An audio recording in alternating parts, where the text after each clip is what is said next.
2024 లేదా 25లో డిగ్రీ లేదా బీటెక్ చదివారా? సాఫ్ట్‌వేర్ జాబ్ కోసం ఎదురు చూస్తున్నారా? అయితే కోడ్ జ్ఞాన్ 100 డేస్ కోర్సులో చేరండి. జాబ్ సాధించండి. రీసెంట్‌గా అల్వాల్ పోలీస్ స్టేషన్ పరిధిలో ఓ ఘటన జరిగింది. ముగ్గురు మైనర్ అమ్మాయిలు ఇంట్లో విభేదించి బయటకు వెళ్లి ముక్కు మొఖం తెలియని వాళ్ళతోటి భువనగిరి వరకు వెళ్లి యాదాద్రి వరకు అక్కడ రూమ్‌లో వాళ్ళని ఆ అబ్బాయిలు ముగ్గురు అమ్మాయిల్ని కూడా ఒకడు పరిచయం అయ్యే ముందు తర్వాత ఇంకో ఇద్దరిని తీసుకొనొచ్చి ముగ్గురు అమ్మాయిల్ని రేప్ చేశారు మైనర్స్‌ని.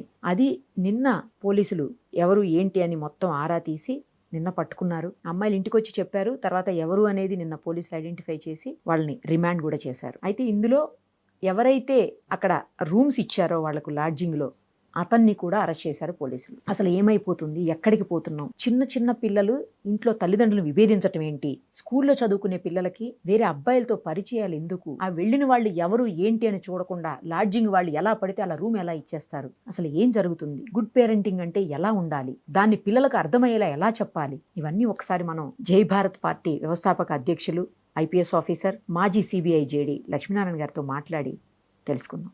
సార్ నమస్తే అండి. నమస్తే అమ్మా నిరుపమ్ గారు. సార్ చాలా దారుణమైనటువంటి ఘటన. ముగ్గురు కూడా 14 ఇయర్స్ పిల్లలు, జస్ట్ 9th క్లాస్ చదువుతున్నటువంటి పిల్లలు. తల్లిదండ్రులు వాళ్ళని కంట్రోల్లో పెడుతున్నారు, ఇలా ఉండాలి అలా ఉండాలి అని చెబుతున్నారు అని చెప్పి అది నచ్చక ఇంట్లో నుంచి బయటికి వెళ్ళిపోదామని ముగ్గురు డిసైడ్ అయిపోయి సికింద్రాబాద్ రైల్వే స్టేషన్ వరకు వచ్చి అక్కడెవరో ఒక అబ్బాయి పరిచయం అయితే ఆ అబ్బాయితో పాటు వాళ్ళు యాదగిరి నేను స్వామివారి దర్శనం చేపిస్తానని చెప్పి తీసుకొని వెళ్ళి యాదాద్రి వరకు ఆ తర్వాత అతను ఇంకో ఇద్దరిని పిలిచి ఒక రూమ్కి తీసుకుని వెళ్ళి పిల్లల ముగ్గురిని కూడా రేప్ చేసి అత్యంత దారుణంగా మళ్ళీ తీసుకొచ్చి సికింద్రాబాద్లో వదిలేసి వెళ్ళిపోయారట సార్. అది నిన్న పోలీసులు పట్టుకున్నారు, వాళ్ళని పట్టుకున్నారు. సేమ్ టైము ఆ లాడ్జింగ్ ఎవరైతే వీళ్ళకి రెంట్కి ఇచ్చారో అతన్ని కూడా పట్టుకున్నారు. చిన్న పిల్లల్ని లాడ్జింగ్కి ఎలా వచ్చారు అని ఆలోచించకుండా వాళ్ళ ఆధార్ కార్డులు కూడా చెక్ చేయకుండా ఎలా పడితే ఎలా ఇస్తారు అని చెప్పేసి కూడా పోలీసులు క్వశ్చన్ చేసి అతన్ని రిమాండ్ చేశారు. నిందితులతో పాటు అతన్ని కూడా రిమాండ్ చేశారు. సార్ ఇక్కడ 3 విషయాలు. ఒకటి, చిన్న పిల్లలు తల్లిదండ్రులతో విభేదించటం ఏంటి? పద్ధతిగా ఉండండి అని చెప్తే అది తప్పు ఎలా అవుతుంది? ఒకటి. ఇంకొకటి, ఎవరో అమ్మాయిలు కనబడితే ఇష్టానికి తీసుకుపోయి వాళ్ళ తల్లిదండ్రుల గురించి వాళ్ళ భవిష్యత్తు గురించి కూడా ఆలోచించకుండా ఆ పిల్లల్ని ఇట్లా లైంగిక దాడికి పాల్పడడం ఏంటి? మూడోది, లాడ్జింగ్ అతనికి కొంచెం కూడా బాధ్యత లేకుండా ఇష్టానికి ఎవరు వస్తున్నారు ఏంటి అని ఆలోచించకుండా అతను ఎలా ఇస్తాడు రూమ్ రెంట్కి? ఈ 3 అంశాలు సార్. అసలు గుడ్ పేరెంటింగ్ అంటే ఎలా ఉండాలి? ఆ పేరెంటింగ్ని అర్థం చేసుకునేలాగా పిల్లలకి ఎలా చెప్పాలి సార్? ఈ 3 అంశాల మీద దయచేసి మీరు మాట్లాడండి సార్. మీరు చెప్పిన సంఘటన ఏదైతే ఉందో అది చాలా మనసుల్ని కలిచివేసే సంఘటన. ఈ విధంగా పిల్లల మీద ఈ విధంగా అత్యాచారం జరగడం అంటే ఒక సభ్య సమాజం అన్నది తల ఉంచుకోవాల్సిన పరిస్థితిలో ఉంది. కానీ రోజు పేపర్ చూస్తుంటే ఇలాంటి అంశాలు ఎన్ని కనపడుతున్నాయంటే రోజు పేపర్లలో నిజం అంటే సార్. అనేక రాష్ట్రాలలో, ఒక ప్రాంతానికే కాదు అనేక రాష్ట్రాల్లో ఈ విధంగా జరుగుతుంది. ఈ రోజు పేపర్‌లో చూస్తే ఎక్కడో ఢిల్లీలో ఒక ఇన్‌స్టిట్యూట్ ఎవరో ఉండి అందులో హెడ్ ఆఫ్ ది ఇన్‌స్టిట్యూట్ మీద చాలా కంప్లెయింట్స్ వచ్చాయని అతని మీద ఒక కేసు బుక్ చేయడం జరిగింది. అవును సార్. ఇలా చూసుకుంటూ పోతుంటే రోజు ఇక్కడ కూడా మొన్న హైదరాబాద్‌లో ఎవరో ఒక మహిళ తీసుకువెళ్ళి ఇక్కడ కూడా ఏదో చేశారని మొన్న చూసాం. అవును. ఈ అవును విధంగా సార్. అత్యాచారాలు జరగడం. కిస్మత్‌పూర్ ఇవన్నీ దగ్గర కూడా జరిగింది రోజు సార్. అవును. ఒక కిస్మత్‌పూర్ దగ్గర ఈ విధంగా పరిపాటైపోయింది. అంటే ఇది ఎంటైర్ సభ్య సమాజం తల వంచుకోవాల్సిన పరిస్థితి. ఇది కేవలం ఆ ఇంటిలో ఆ పిల్లలది మాత్రమే కాదు గానీ, మొత్తం సమాజం కూడా దీనికి బాధ్యత వహించాలి. ప్రభుత్వాలు బాధ్యత వహించాలి. తరువాతొచ్చేసి తల్లిదండ్రులు బాధ్యత వహించాలి. ఆ తర్వాత బడులు, మనం స్కూల్స్ బాధ్యత వహించాలి. మనం ఏదైతే ధర్మం అంటున్నామో, ఆ ధర్మాన్ని ప్రచారం చేసే దీంట్లో కూడా అందరూ. అందుకనే నేనెప్పుడూ చెప్తుంటాను. ఒక వ్యక్తి యొక్క ప్రవర్తన మీద 3 విషయాలు ఆధారపడతాయి. ఒకటి బడి, ఇంకొకటి గుడి, ఇంకొకటి ఇల్లు. ఈ కరెక్ట్ మూడిటి సార్. ప్రభావం కూడా చాలా ఉంటుంది ఒక వ్యక్తి యొక్క ప్రవర్తన మీద. సో, ఇందులో ముఖ్యంగా మీరు పేరెంటింగ్ గురించి మాట్లాడారు. అంటే అమ్మానాన్నలు సరిదిద్దుతుంటే వాళ్ళతో విభేదించి ఈ పిల్లలు ఇంటి నుంచి బయటకొచ్చేసారు అని మాట్లాడుతున్నారు. యాహ్! ఈ మధ్య ఏమైపోయిందంటే ఇన్ఫర్మేషన్ ఫ్లో అన్నది విపరీతంగా ఉంది. ముఖ్యంగా కరెక్ట్ ఇన్ఫర్మేషన్ సార్. టెక్నాలజీలో తర్వాత సోషల్ మీడియా వచ్చిన తర్వాత యాక్సెస్ టు ఇన్ఫర్మేషన్. ఇంతకుముందు ఎలా ఉండేదంటే ఇన్ఫర్మేషన్ మీరు కావాలంటే టీవీ చూడాలి, లేకుంటే పేపర్ చదవాలి. అంటే ఒకప్పుడు. ఆ తర్వాత యెస్. క్రమక్రమంగా ఛానెల్స్ సంఖ్య పెరిగింది. ఆ తర్వాత ప్రధానంగా వచ్చేసి ఇప్పుడు సోషల్ మీడియా వచ్చేసింది. సోషల్ మీడియా వచ్చిన తర్వాత ఇప్పుడు ప్రతి ఒక్కరి దగ్గర ఫోన్ ఉంది. అది అవసరమా లేదా అని కూడా ఆలోచించట్లేదు. ముఖ్యంగా అవును సార్. తల్లిదండ్రులు చూసినా కూడా పిల్లలకు ఫోన్‌లు ఖచ్చితంగా కొని ఇవ్వాల్సిన పరిస్థితులు ఎదుర్కొంటున్నారు. ఎందుకంటే చాలా మంది పిల్లలు నేను పేపర్‌లో చదివాను. ఫోన్ కొని ఇవ్వలేదని ఆత్మహత్యలు చేసుకున్న వాళ్ళున్నారు. చేసుకున్నారు సార్. సో, కరెక్ట్ ఈ అది. అవును. విధమైన పరిస్థితులు కూడా మన మనం పిల్లలకి పేపర్‌లో చూస్తున్నాం. చూడనివ్వలేదని కాబట్టి గూడా, ఫోను చూడనివ్వలేదని గూడా ఆ! చేసుకున్నారు సార్. దాన్ని గూడా చేసుకున్నాం. కాబట్టి ఫోన్ అన్నది ఒక ఎసెన్షియల్ ఐటెమ్‌గా మారిపోయింది. మరి ఈ హ్మ్. ఫోన్‌లో దానికి ఏది రిస్ట్రిక్షన్ ఉండదు. ఫోన్‌లో మనం ఏది అడిగితే అది ఇస్తుంది. ఇంటర్నెట్ యొక్క ప్రధానమైన భూమిక ఏంటంటే, మీరు గార్బేజ్ ఇన్ అంటే గార్బేజ్ ఔట్. మీరు చెత్త ప్రశ్న ఇస్తే అది చెత్త చూపిస్తుంది. మీకు హ్మ్. మంచి ప్రశ్న అడిగితే మంచి ఇన్ఫర్మేషన్ ఇస్తుంది. సో, మనం ఈ కరెక్ట్ సార్. ఫోన్‌ని ఏ విధంగా ఉపయోగించుకుంటున్నాం అన్నది కూడా ప్రధానమైనది. సో, దీని మీద నియంత్రణ ఎవరు పెట్టాలి అన్నది కూడా ఒక ప్రధానమైన ప్రశ్నగా మారింది. తర్వాత ఏమైంది? ఈ మధ్య కాలంలో కోవిడ్ కాలంలో స్కూల్స్ అన్నీ మూతపడ్డాయి. దానివల్ల ఒక 2 సంవత్సరాలు మొత్తం విద్యా బోధన అంతా కూడా ఆన్‌లైన్‌లోనే నడిచింది. ఆన్‌లైన్‌లోనే సో, అయింది. అవును దానివల్ల సార్. అవును. ఇంకా ఈ ఆన్‌లైన్ ప్రభావం పెరిగింది. తర్వాత పిల్లలందరి దగ్గర కూడా ఫోన్‌లొచ్చాయి. కాబట్టి వాళ్ళు ఈ ఆన్‌లైన్‌లో వాచ్ చేయడం అన్నదానికి అలవాటు పడ్డారు. హ్మ్. అంటే ఈ ఆన్‌లైన్‌లో మీకు ఏం కావాలంటే అది దొరుకుతుంది. మీరు ఏమి ప్రశ్నిస్తే అది దొరుకుతుంది. ఏం కావాలంటే అది చూడొచ్చు. ఈవెన్ కొంతమంది దీన్ని చూసి బాంబులు తయారు చేసేవాళ్ళున్నారు. తర్వాత నిజం సార్. రకరకాల అవును. కెమికల్స్ తయారు చేసేవాళ్ళున్నారు. ఇలా రకరకాలుగా హత్యలు క్రైమ్ చేసేవాళ్ళు గూడా అనేది ఉన్నారు గదా సార్! హత్యలు చేసేవారున్నారు. దాన్ని అవి సాక్ష్యాధారాలు దొరకకుండా ఎలా చేయాలన్నది కూడా అది అవి గూడా. చూపిస్తారు. అవును సార్. కరెక్ట్. కరెక్ట్. ముఖ్యంగా ఈ క్రైమ్ పెట్రోల్ ఇలాంటివి సీరియల్స్ కొన్ని ఎవరో చెప్పారు మొన్న. నేనది ఒకసారి చూస్తే అందులో హ్మ్. రకరకాలు అంటే కుటుంబంలో మనకున్న ఈ సంబంధాలు, బాంధవ్యాలు ఇవన్నీ పక్కన పెట్టేసి కేవలం క్రైమ్‌ను చూపించాలి అన్న ఒక ఉద్దేశ్యంతో వాళ్ళు చూపించరాని విషయాలన్నీ కూడా చూపిస్తున్నారు అందులో. సో, ఇటువంటి పరిస్థితులలో మరి వీళ్ళ ఆలోచన విధానం ప్రభావితమవుతుంది ఖచ్చితంగా. సో, ఈ ఆలోచన విధానాన్ని ప్రభావితం అవ్వకుండా కాపాడాల్సిన బాధ్యత అటు సభ్య సమాజం మీద ఉంది, తల్లిదండ్రుల మీద ఉంది. తర్వాతొచ్చేసి మన అనేక సొసైటీ మీద గూడా ఉంది. సో, వారు వారి భూమికలను పోషిస్తున్నారా లేదా అన్నది ఒకసారి మనం పరిశీలిస్తే పేరెంటింగ్ అన్నది ఎక్కడా కూడా ఒక స్కూల్ గాని, కాలేజీ గాని లేదు. ప్రతి ఒక్కరు కూడా వాళ్ళ వాళ్ళ చిన్నతనంలో, వాళ్ళ పేరెంటింగ్‌లో వాళ్ళ తల్లిదండ్రులు వాళ్ళని ఏ విధంగా ట్రీట్ చేశారు. మనం ఏ విధంగా ఆ టైంలో మా తల్లిదండ్రులు ఈ విధంగా ప్రవర్తించుంటే బాగుండేదన్న ఉద్దేశ్యంతో పేరెంటింగ్ అన్న స్టైల్స్ మారిపోతుంది. అంటే సార్. ఒక పర్టిక్యులర్ పేరెంటింగ్ స్టైల్ అని ఎక్కడా లేదు. వాళ్ళ వాళ్ళ హ్మ్. అనుభవాలతో ఈ పేరెంటింగ్ వ్యవస్థ అన్నది ఉంటోందన్నమాట. ఆ తరువాత ముఖ్యంగా ఏంటంటే ఇంతకు ముందే మనం అనుకున్నాము. జాయింట్ ఫ్యామిలీ సిస్టమ్ అన్నది మనం పోయింది. ఎందుకంటే పట్టణాలకు వలస రావడం, ఆ తర్వాత ఉద్యోగాల మీద ఆధారపడ్డం. ఇంతకుముందు ఎలాగుండంటే కుల వృత్తులు చేసుకుంటూ ఉండేవాళ్ళందరూ. కుల వృత్తుల వల్ల ఏమవుతుందంటే అందరూ కలిసి పని చేసుకునేవాళ్ళు. సో, దానివల్ల ఏంటంటే ఒక్కొక్క కుటుంబంలో తాతలు, తర్వాత వాళ్ళ పెదనాన్న, చిన్నాన్న, తర్వాత అత్తలు వీళ్ళంతా కలిసి ఒక జాయింట్ ఫ్యామిలీగా ఉండేది. అప్పుడేమవుతుందంటే పిల్లలు ఏం చేస్తున్నారు అన్నది ఎవరో ఒకరు వాచ్ చేసేవారు. ఎవరైనా ఇంటికి లేట్‌గా వచ్చినా కూడా, ఏదైనా ప్రవర్తనలో మార్పొచ్చినా కూడా వాళ్ళను నివారించేవాళ్ళు, వారించేవారు. ఆ తరువాత ఏమైపోయిందంటే ఈ ఉద్యోగాల వేటలో ఈ చిన్న చిన్న కుటుంబాలుగా మారిపోయాయి. వీటిలోనే న్యూక్లియర్ ఫ్యామిలీస్ అంటాం. అందులో ముఖ్యంగా ఇద్దరు పని చేస్తున్న కుటుంబాలు కూడా పెరిగిపోయాయి. Both husband and wife working. So, ఆ విధంగా వీళ్ళ మీద ఒక వాచ్ చేయాల్సిన అంటే వీళ్ళు ఎలా ఉన్నారు? వీళ్ళ ప్రవర్తన ఎలా ఉంది? అన్న దాని మీద ఎందుకంటే పిల్లలు ముద్దుగా వాళ్ళు తయారవుతున్నారు. పిల్లలు సార్. ముద్దుగా తయారవుతుండడం వల్ల వాళ్ళు ఎవరి పిల్లలు వాళ్ళకి ముద్దు ఖచ్చితంగా. సో, అంతే వాళ్ళతో వాళ్ళు ఏది చేసినా కూడా చెల్లుతుంది అన్న ఒక ధోరణి పెరిగిపోయింది. సో, దాని తర్వాత ఏంటంటే ఇద్దరు పేరెంట్స్ పని చేసేవాళ్ళు వాళ్ళేం చేస్తున్నారంటే ఈ గిల్ట్ గిఫ్టింగ్ అన్న ఒక కాన్సెప్ట్. అంటే మనము పిల్లలతో సరియైన సమయం గడపలేకపోతున్నాం కాబట్టి, వాళ్ళకు అవసరం లేని విషయాలు గూడా గిఫ్ట్‌లుగా ఇవ్వడం మొదలుపెట్టారు. మొన్న ఒక స్కూల్‌లోకి వెళితే ఒక 4వ తరగతి, 5వ తరగతి పిల్లల దగ్గర ఐఫోన్ 12, ఐఫోన్ నెక్స్ట్ వెర్షన్ కనపడ్డాయి. అంటే వాటిలో అవసరం లేదు గానీ, ఇద్దరూ పని చేస్తున్నారు కాబట్టి ఇది ఇవ్వాలి అన్న ఉద్దేశ్యంతో వాళ్ళు ఆ విధంగా మన పేరెంటింగ్‌ని కాంపెన్సేట్ చేసుకుందాము అని చెప్పేసి ఆ దృష్టిలో వాళ్ళు వెళుతున్నారు. సో, ఇటువంటి పరిస్థితులలో మరి మళ్ళా ఈ పేరెంటింగ్ అన్న దాని మీద సీరియస్‌గా ఆలోచించాల్సిన విషయం. హ్మ్. ఎందుకంటే పిల్లలు పుట్టిన తర్వాత వాళ్ళను సక్రమమైన పౌరులుగా మార్చాల్సిన బాధ్యత తల్లిదండ్రుల మీద ఉంది. ఖచ్చితంగా సార్. అంటే రేపు పిల్లలన్నవాళ్ళు రేపే భారతదేశం యొక్క పౌరులుగా మారుతారు. హ్మ్. ఎందుకంటే పిల్లల ప్రవర్తన అన్నది వాళ్ళ తల్లిదండ్రుల ప్రవర్తనకు ఒక రిఫ్లెక్షన్. ఎగ్జాక్ట్‌లీ. సాధారణంగా పిల్లలు సక్రమంగా బిహేవ్ చేయట్లేదంటే అది ఆ పిల్లల తప్పు కాదది. అది వాళ్ళ తల్లిదండ్రుల మీద వాళ్ళ ప్రభావం వల్ల వీళ్ళు ఈ విధంగా తయారవ్వారు అని చెప్పారు. అందుకనే చాణక్యుల వారంటారు, పిల్లలను పుట్టిన దగ్గర నుంచి 5 సంవత్సరాల వరకు, 6 సంవత్సరాల వరకు వాళ్ళను ప్రేమతో పెంచండి. హ్మ్. 6 సంవత్సరాల నుంచి 16 సంవత్సరాల వరకు వాళ్లకు క్రమశిక్షణ నేర్పించండి. 16, 17 సంవత్సరాల తర్వాత వాళ్ళతో మీరు స్నేహితులుగా మెలగండి అని చెబుతారు. ఓకే. అంటే ఇది ప్రధానంగా పేరెంటింగ్‌లో ఉన్న ప్రధానమైన అంశం. ఎందుకంటే డిసిప్లిన్ అన్నది, క్రమశిక్షణ అన్నది లేకుంటే వాళ్ళు ఏ విధంగా ప్రవర్తిస్తారన్నది మనం చెప్పలేం. అందువల్ల క్రమశిక్షణతో పిల్లల్ని పెంచడం అన్నది కూడా చాలా ప్రధానమైన అంశం. ఆ తరువాత ఇంతకుముందు స్కూల్స్, కాలేజెస్‌లో కూడా అనేక విషయాలు మనకు చెప్పేవాళ్ళు. మన ప్రవర్తన ఎలా ఉండాలి? మన ఆలోచనలు ఏ విధంగా ఉండాలి? మనం ఎలా మాట్లాడాలి? మన ప్రవర్తన ఎలా ఉండాలి? పెద్దలతో మనం ఎలా గౌరవపూర్వకంగా ప్రవర్తించాలి? ఇవన్నీ కూడా వచ్చాయి. కానీ క్రమక్రమంగా విద్య అన్నది కేవలం మార్కులు సంపాదించడానికే అన్న ఒక కాన్సెప్ట్ వచ్చింది. మార్కులు ఎన్నొస్తున్నాయి వ్యక్తికి అన్నదే ఒక ప్రాతిపదికగా మనం ర్యాంకులు, గ్రేడ్‌లు నిర్వహిస్తున్నాం. వాళ్ళకిస్తున్నాం. ఆ మనిషి ఎలా ఉన్నాడు, ప్రవర్తన ఎలా ఉన్నదానికి పెద్దగా ప్రాధాన్యత ఉండట్లేదు. ఇంతకుముందు స్కూల్స్‌లో ఎలాగుండేదంటే లాంగ్వేజెస్ అన్నవి చాలా ప్రధానమైన పాత్ర వేసేది. మన భాష. హ్మ్.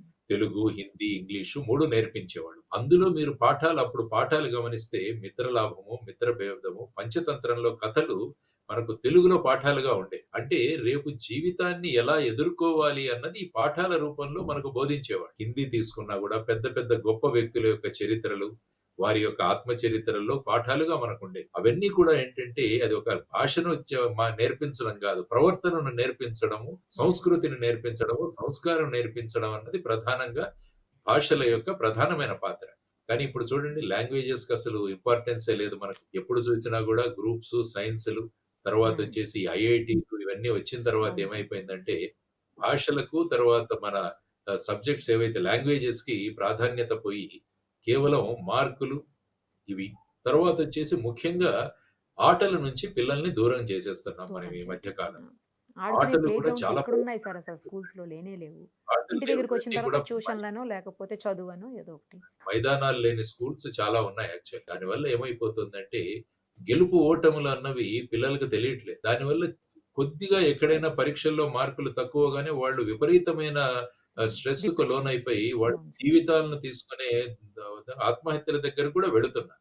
సో, అవును దీన్ని సార్. కూడా ఆలోచించాల్సిన అంశం. పెద్దలెప్పుడు గూడా, తల్లిదండ్రులెప్పుడు గూడా పిల్లలు ఆటలాడితే వాళ్ళ సమయం వేస్ట్ అవుతుంది, వాడి టైం వేస్ట్ అని ఆలోచించకుండా, అతను గెలుపు ఓటములన్న జీవితాల్ని యెస్. నేర్చుకుంటున్నాడని చెప్పి. ఇంతకుముందు ఇంట్లో పరమపద సోపానపటం ఆడేవాళ్ళం. Snakes and ladders. ఆ! ఆ snakes and snakes and ladders ladders అవును. ఎందుకు ఆడేవాళ్ళం అంటే, జీవితంలో ఒక్కొక్కసారి నిచ్చెన దొరుకుతుంది. ఒక్కొక్కసారి మనం పాము చేతిలో పడతాం. పాము చేతిలో పడితే మనం మళ్ళా కిందికి రావాల్సిందే అని 99వ గడిలో ఒక పెద్ద పాము ఉంటది. సో, దాన్ని దాటాలి అంటే మనం సరిగ్గా పాచికలు వేస్తేనే వెళ్ళగలం. అంటే ఈ సార్. ఆటలన్నవి జీవితాన్ని నేర్పిస్తాయి. చెస్ కావచ్చు, లేకుంటే మీ సాంఘిక గేమ్స్ అంటే టీమ్ గేమ్స్ అంటాం మనం. అవన్నీ సార్. కూడా వాలీబాల్ కావచ్చు, ఖోఖో హ్మ్. కావచ్చు, ఇవన్నీ కూడా ఏంటంటే మనం ఒక బృందంగా ఆడతాం. ఒక టీమ్‌గా ఆడతాం కాబట్టి మన విజయంలో మనం ఒకటే కాదు, అందరూ కలిస్తేనే మనం జీవితంలో విజయం యాహ్! సాధించగలదన్న ఒక పాఠం కూడా ఈ సాంఘిక ఆటలు అన్నవి మనకు నేర్పిస్తాయి. సో, ఇవన్నీ కూడా ఏంటంటే ఒక పద్ధతి ప్రకారం డిజైన్ చేసిన అంశాలు కానీ, ప్రస్తుతం ఉన్న ఈ ర్యాట్ రేస్‌లో త్వరగా ర్యాంకులు రావాలి, మార్కులు రావాలి, ఉద్యోగాలు సంపాదించాల్సిన మార్గంలో మనం బేసిక్ ఫౌండేషన్ ఏదైతే ఉందో, ఆ ఫౌండేషన్‌కో ఎక్కడో దెబ్బ తగులుతుంది. ఫౌండేషన్ సరిగా లేకుంటే దాని మీద మీరు ఎన్ని అంతస్తులు కట్టినా గూడా ఆ భవనం కూలిపోతుందన్నది మనం అవును చూసుకోవాలి. సార్. ఉపయోగం సో, ఈ ఉండదు. అవును సార్. ఫౌండేషన్ అన్నది చాలా ఇంపార్టెంట్. ప్రైమరీ ఎడ్యుకేషన్ అన్నది చాలా ముఖ్యం. ఈ మధ్య ఇంగ్లీష్ మీడియం అని చెప్పేసి ఇంకొక ప్రధానమైన దీంట్లో మనం ఇరుక్కున్నాం ఒక ట్రాప్‌లో. ఇంగ్లీష్ మీడియం ఏమవుతుందంటే పిల్లలు కేవలం బట్టి పట్టే విధంగానే తయారవుతున్నారు. ఇంగ్లీష్ మీడియంలో ఆ ఇంగ్లీషు ఇవి జానీ జానీ యస్ పప్పా అంటాడు. అందులో ఏం నేర్పించేది నువ్వు అబద్ధం చెప్పాలని నేర్పిస్తుంది. ఈటింగ్ షుగర్ నో పప్పా అంటాడు. ఓపెన్ యువర్ మౌత్ అంటే అహాహా అంటాడు.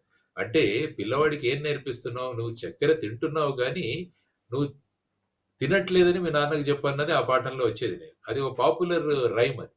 Rhyme so, sir. అలా అవును. చూసుకుంటూ వెళ్తుంటే తెలుగులో చక్కని పద్యాలు మనకు నేర్పించేవాళ్ళు చిన్నతనంలో. ఒకరికొకరు ఎలా సహాయం చేసుకోవాలి ఈ కథలు అన్నది. దాని తర్వాత ఏమవుతుందంటే ఇంగ్లీష్ మీడియం ద్వారా కేవలం బట్టి పట్టే విధానము మనం అవలంబించుకున్నాం. ఆలోచన తక్కువ, బట్టి పట్టి వాటిని ఎలాగైనా పేపర్‌లో రాసేయాలి, ఎగ్జామ్ హాల్‌లో రాసేయాలని ఆలోచన విధానం గూడా మారిపోతుంది. తరువాతొచ్చేసి ఈ హార్మోనియల్ చేంజెస్ అన్నవి గూడా ఈ యాహ్! మధ్య సార్. అవును. తినే తిండి వల్ల, తర్వాత చూసే విషయాల వల్ల కూడా హార్మోనియల్ చేంజెస్ అనేవి చాలా త్వరగా వస్తున్నాయి పిల్లల్లో ఈ మధ్య. Correct sir. అవును. సో, ఈ విధమైన ప్రభావం కూడా వాళ్ళ మీద చూపిస్తుండడం వల్ల ఇటువంటి సంఘటనలు కూడా జరిగే అవకాశం. సో, వీటన్నిటిని పరిగణలోకి తీసుకొని మనం ఆలోచించాల్సిన అంశం ఉంది అని నేను అనుకుంటాను. మీరేదో ఇక్కడ అడుగుతున్నారు. ఇంకొక కీలకమైన అంశం ఉంది సార్. అతను ఎవరైతే లాడ్జ్ ఓనర్ ఉన్నాడో, అతను కనీసం చెక్ చేయకుండా ఆళ్ళ ఏజ్‌లో లేకపోతే ఆధార్ కార్డ్‌లో చెక్ చేయకుండా రూమ్స్ ఎలా ఇచ్చేస్తాడు సార్? చిన్న పిల్లలు అక్కడ కనబడుతున్నారు కళ్ళెదురుగుండా. వాళ్ళని చెక్ చేయకుండా కనీసం ఇన్ఫర్మేషన్ దగ్గరలో ఉన్నటువంటి పోలీసులకన్నా ఇవ్వకుండా అతను అలా చేయటం ఎంతవరకు కరెక్ట్ సార్? అంటే సంపాదన ఒక్కటే ఇంపార్టెంటా? అంతే గదా! ఇప్పుడు సమాజంలో చూసినా గూడా మీరు ఒక వ్యక్తి యొక్క వాల్యూని అతని దగ్గరున్న డబ్బులతో మీరు కొలుస్తున్నారు. సమాజం అంతా కూడా ఎవరి దగ్గర డబ్బులు ఎక్కువగా ఉందంటే వాళ్ళు సమాజంలో గొప్పవాళ్ళు. ఇది మనం ప్రస్తుతం సమాజంలో ఉన్న నార్మ్. దానివల్ల ఈ లాడ్జ్ పెట్టిన వాళ్ళు కూడా అంటే ఒక వ్యక్తి ఈ సమాజం పట్ల నాకు బాధ్యత ఉంది అన్న విధంగా ఆలోచిస్తే ఇటువంటి సంఘటనలు జరగవు. ఇప్పుడు ఆ yeah! Sir. Lodge correct. Owner మీరన్నట్టు ఈ సమాజం పట్ల నాకు బాధ్యత ఉంది. నా సంపాదన ఒక విషయం కానీ, ఈ సమాజం బాగుండాలన్నది నా బాధ్యత అన్నది నేర్చుకున్నప్పుడు ఇటువంటి విషయాలు వాడు రాగానే వెంటనే కనీసం పోలీస్ స్టేషన్‌కో వీళ్ళందరినీ కూర్చోబెట్టి వాళ్ళ తల్లిదండ్రులను పిలవడం, కౌన్సెలింగ్ యెస్. చేయడం, పోలీసులను పిలిచి ఏం జరుగుతుందో అని చేయాల్సిన బాధ్యత మీరన్నట్టు యెస్. ఆ లాడ్జ్ ఓనర్ మీద ఉంది. కానీ లాడ్జ్ ఓనర్ సమాజం ఎటుపోయినా పర్వాలేదు నాకేం సంబంధం లేదు. నాకు నా డబ్బులొస్తే చాలు అని అనుకుంటే ఇలాంటి సంఘటనలు జరుగుతుంటాయి. అందువల్ల అవును మనం సార్. ఏమనుకుంటున్నామంటే ఇల్లు నాది అనుకుంటున్నాం గానీ సమాజం నాది కాదు అనుకోవట్లేదు. సో దానివల్ల ఏంటంటే ఇటువంటి ప్రమాదాలన్నీ వస్తున్నాయి. సో వీటన్నిటిని ఆలోచించాలి అంటే ఒక సమగ్రమైన శిక్షణా విధానం ఉండాలి. మన నేషనల్ ఎడ్యుకేషన్ పాలిసీ అని తీసుకొచ్చాం. అంటే విద్యా విధానంలో ఎటువంటి మార్పులు రావాలి అన్నది కానీ ఇంకా ఇంప్లిమెంటేషన్ అంతంత మాత్రంగానే ఉంది. అందులో మీరు చూస్తే ముఖ్యంగా 5వ తరగతి వరకు వీలైతే 8వ తరగతి వరకు మాతృభాషలో, వాడక భాషలో బోధన జరగాలి అని చెప్పేసి అందులో చెప్పిన అంశం. కానీ ఇప్పుడు అది సార్. కూడా ఇంప్లిమెంట్ చేయలేదు కదా మనం. సో చేయట్లేదు. దానివల్ల స్టూడెంట్స్ ఏంటంటే ఒక రోబోలుగా మనం తయారు చేసేసుకుంటూ ఉన్నాం. దానికి తోడు ఇప్పుడు కొత్తగా ఆర్టిఫిషియల్ ఇంటెలిజెన్స్ అన్నదొచ్చింది. అంటే ఏఐ మనిషిని ఒకటి. పక్కన అవును పెట్టి సార్. మెషిన్‌లు ముందు కాలంలో అన్నీ నడపబోతున్నాయి. ఆర్టిఫిషియల్ హ్మ్. ఇంటెలిజెన్స్ డెఫినిట్‌గా మంచిదే. కానీ ఏదైనా టెక్నాలజీ దేనికి ఉపయోగిస్తున్నాం అన్న దాని మీద ఆధారపడి ఉంటుంది. ఆ ఎగ్జాక్ట్‌లీ. టెక్నాలజీ మంచి కోసం వాడుతున్నామా? చెడు కోసం మాట్లాడుతున్నామా? అన్నది దాన్ని బట్టి టెక్నాలజీ అన్నది ఉంటుంది. అందుకనే కరెక్ట్. రవీంద్రనాథ్ ఠాగూర్ గారు ఏమన్నారంటే ఆయన ఒక చక్కని విషయం చెప్పారాయన. By the time a child becomes 16 the caste is mould అంటాడు. అంటే 16 సంవత్సరాలు వచ్చేసరికి ఆ ఏదైతే ఉంటుందో ఆ అంశం తయారైపోయి ఉంటుంది. దాన్ని పెద్దగా మార్చలేం. కాబట్టి ఈ ఓకే. 16 సంవత్సరాలు అందుకని 16 ఇయర్స్ అన్నది చాలా ఇంపార్టెంట్ లైఫ్‌లో. ఆ స్వీట్ 16 ఏదో అంటుంటారు గానీ, ఈ అవును సార్. 16 అవును. దాని వెనకాల ఉన్న ప్రధానమైనదది. ఈ 16 సంవత్సరాలలో ఏ విధమైన వ్యక్తిని మనం తయారు చేయగలిగితే, ఆ తరువాత ఆ వ్యక్తి ఆ విధంగా మారతాడు. So, okay. ఈ 16 సంవత్సరాలన్నవి చాలా క్రూషియల్ ఇయర్స్. దానివల్ల అటు హుహు. తల్లిదండ్రులు, ఇటు ఉపాధ్యాయులు, ఇటు సమాజం ఇవన్నీ కూడా ఈ వ్యక్తి యొక్క ఆలోచనా విధానంలో మార్పు రావాలి. ఈవెన్ మనం ఓకే. ధార్మిక స్థలాలకు వెళతాం. మన మతాలను బట్టి మనం ధార్మిక స్థలాలను వెళ్తాం. కాబట్టి గుళ్ళు కావచ్చు, మసీదులు కావచ్చు, చర్చిలు కావచ్చు ఇవన్నీ కూడా పాజిటివ్ థింకింగు తర్వాత సమాజం పట్ల ఈ విషయాలను వాళ్ళకి తెలియజేయాలి. జస్ట్ గుడికి వెళ్లి మనం దర్శనం చేసుకొని రావడం కాదు. ఆ తరువాత ఆ విషయాలు చదవాలి. ఆ విషయాలు మనకు ఏం నేర్పిస్తున్నాయని తల్లిదండ్రులు బోధన చేయాలి. ఇంతకుముందు తాతలు, ముత్తాతలు లేకుంటే అమ్మమ్మలు, నానమ్మలు ఇంట్లో ఉండేవాళ్ళు. వాళ్ళు అనేక విషయాలు పిల్లలకి చెప్పేవాళ్ళు. ఈ విధంగా మసలుకోవాలి, ఈ విధంగా చేయాలి, వారిస్తూ ఉండేవాళ్ళు. తరువాత పురాణాల్లో ఉన్న అంశాలు గూడా మనకు చెప్పేవాళ్ళు. అవన్నీ కూడా మనకు పాఠ్యాంశాలుగా గూడా ఉండేవి. సో, ఆ విధమైన భావనల నుంచి మనమంతా బయటికొచ్చేసి ఈ సెక్యులర్ ఎడ్యుకేషన్ అన్న ఒక కాన్సెప్ట్ తీసుకొచ్చేసి, తెలియాల్సిన విషయాలన్నవి మనకు పాఠ్య గ్రంథాల్లో పెట్టకుండా, కేవలం అది ఒక మతంగానే చూడడం అన్నది ప్రధానంగా జరుగుతున్న అంశం. యాక్చువల్‌గా మీరు భగవద్గీతను చూడండి ఫర్ ఎగ్జాంపుల్. భగవద్గీత చాలా మంది మత గ్రంథం అంటుంటారు. ఒక్కసారి భగవద్గీత డీటెయిల్డ్‌గా మీరు చదివితే, దానికి మించిన పర్సనాలిటీ డెవలప్‌మెంట్ పుస్తకం ఈ ప్రపంచంలో ఇంకోటి లేదు. అనేక ఎగ్జాక్ట్‌లీ. విషయాలను తెలియజేస్తుంది. సో, ఈ విధంగా మనం ఉన్న విషయాలను మన దగ్గర ఉన్న ఆస్తులు ఏవైతే ఉన్నాయో వాటన్నిటిని కూడా సరిగ్గా వినియోగించుకోకుండా, ఈ కొత్త కొత్త విధానాల ద్వారా ఏమవుతుందంటే ఇటువంటి సంఘటనలు జరుగుతాయి. ఆ తరువాత ఇటువంటి తప్పు చేసిన వాళ్ళని వెంటనే శిక్షలు పడితే, దాని కరెక్ట్ సార్. ప్రభావం కూడా సమాజం మీద ఉంటుంది. దేశాన్ని మొత్తం కలిచివేసిన నిర్భయ సంఘటన కూడా సుమారుగా 10-12 సంవత్సరాలు పట్టింది దాని మీద. అంటే మొత్తం దేశాన్ని కుదిపివేసిన సంఘటన ఏదైతే ఉందో, దానికే ఇన్ని రోజులు పడితే, మేము తప్పు చేసినా కూడా మాకేమీ కాదు అన్న ఒక ధోరణి ఏదైతే ఉందో సమాజంలో, అది కూడా త్వరగా కేసులు పరిష్కరించబడాలి. కేసులలో ట్రయల్ జరగాలి. శిక్షలు పడితే కరెక్ట్ సార్. అప్పుడు కరెక్ట్. సమాజం నేర్చుకుంటుంది. ఇప్పుడు మీరేవో ఫోటోలు చూపిస్తున్నారు. అవి చూడండి ఆ పిల్లల యొక్క హెయిర్ స్టైల్ ఏంటి? ఆ! వాళ్ళున్న విధానం ఏంటి? అదే ఇవన్నీ కదా! కూడా కొత్తగా చూస్తుంటాను. విచిత్రమైన హెయిర్ స్టైల్స్ వచ్చాయి ఈ మధ్య సమాజంలో మీరు హ్మ్. చూస్తే. నేను కాలేజెస్‌కి వీటికి వెళ్తుంటాను గదా! అంటే ఏమవుతుందంటే ఇక వారి మీద ఎవరి నియంత్రణ లేదు అన్న పరిస్థితి ఏర్పడిపోయింది సమాజం. సో, ఇది సమాజానికి ప్రమాదకరం. సో, తల్లిదండ్రులు ఎప్పుడు కూడా వాళ్ళ భావాలు, వాళ్ళ బాధ్యతల నుంచి మేము తప్పించుకుంటే ఏమవుద్దంటే రేపు సమాజానికి కంటకుడుగా వస్తాడు. అందుకని ఒక చిన్న కథ ఉంది. హ్మ్. ఒకావిడ చిన్నప్పుడు వాళ్ళ పిల్లవాడు పక్కింట్లో తోటకూర, గోంగూర ఇవన్నీ దొంగతనం చేసుకుంటూ వస్తుంటే వాడినేమి అనలేదట.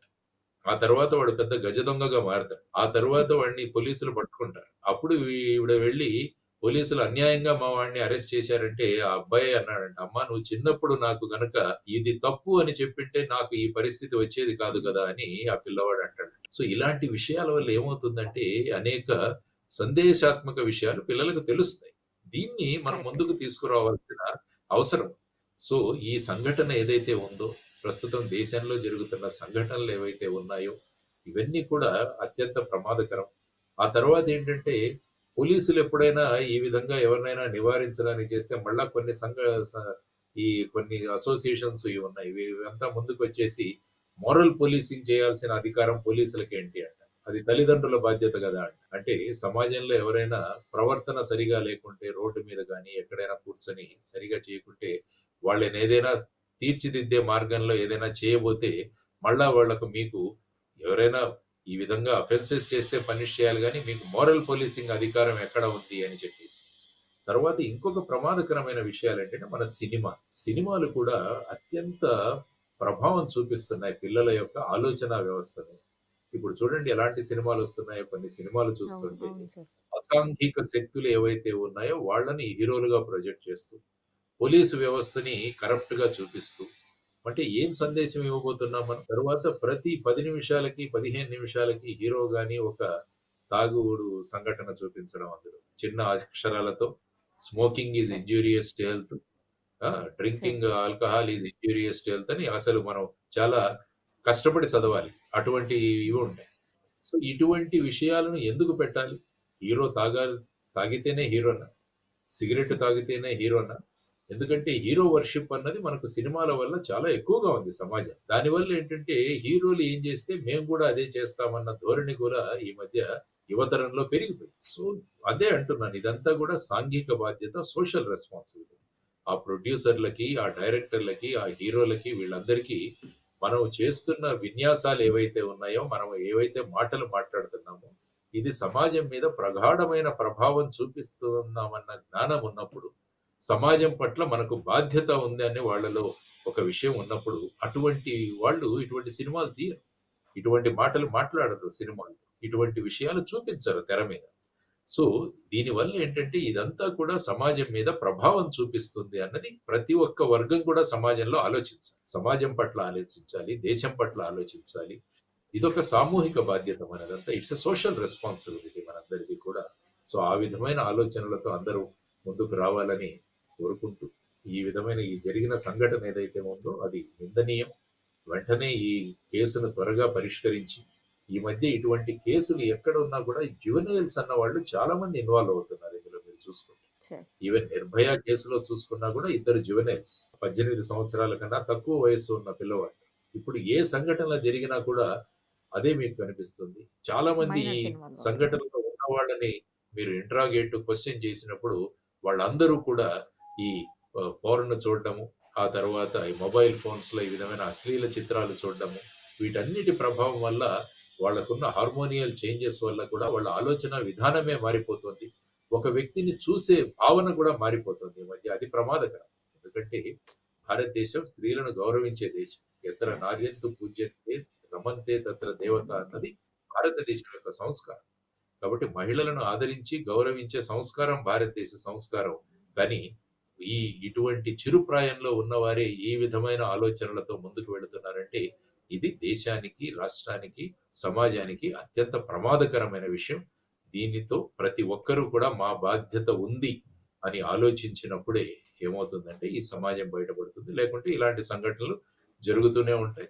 మనం ఇలా డిస్కషన్‌లు పెడుతూనే ఉంటాం. హ్మ్. సో, ప్రతి ఒక్కరి ఆలోచన విధానంలో మార్పు రావాలని మనం కోరుకుందాం. చక్కటి విశ్లేషణ sir. Thank you sir. Thank you so much. Right. నమస్కారం. సుమన్ టీవీలో మీ పర్సనల్ అండ్ బిజినెస్ ప్రమోషన్స్ కోసం కింది నెంబర్కి కాంటాక్ట్ చేయండి.